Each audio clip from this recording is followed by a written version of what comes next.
There's the camp where people think it's, military industrial complex type companies that have some type of technology that nobody else has access to.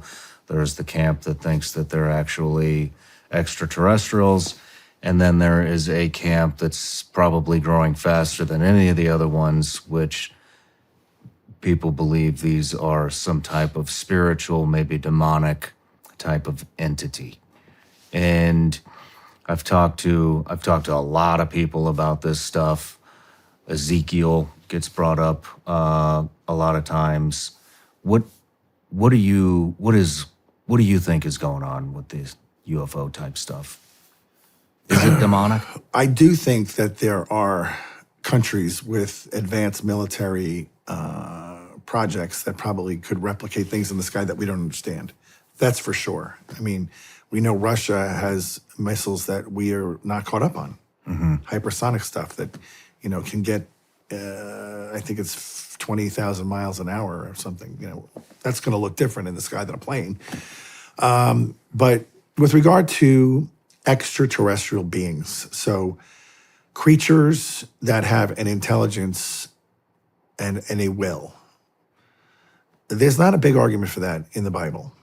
When God created everything, everything means everything.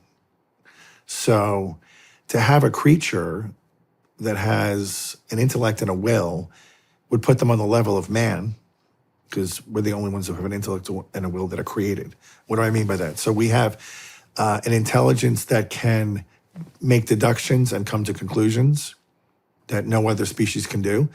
Dogs can learn something by habit, but they're not deducing, well, if I move the dog bowl 3 feet to the left in the morning, maybe they'll put more food in it. They're not thinking like that.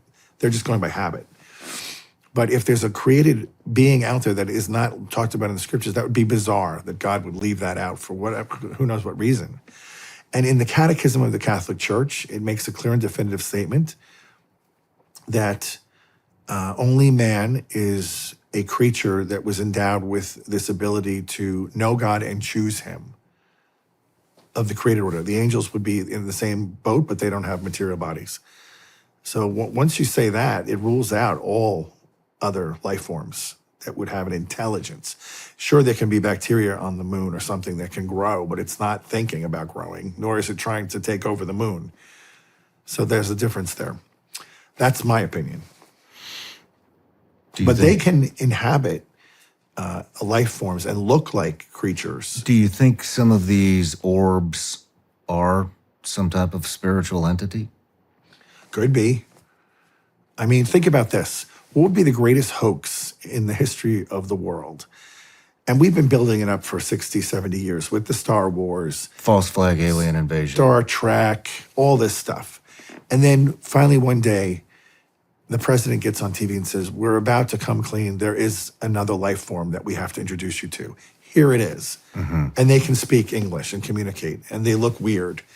And they have higher intelligence. Of course they will. They're demonic. And they say, we've come from another galaxy to let you know that you're getting off course and you need to make some adjustments if you want your world to survive. And here's your big problem. Like, we're going to give you some technology to show you that you can have clean energy with all the bells and whistles. Oh, great, let's have that. And then they drop this in. And by the way, there's many other ways to God, not just in the religions that you know. And that's the big sinker, where it gets everybody off. They're all untethered from God now.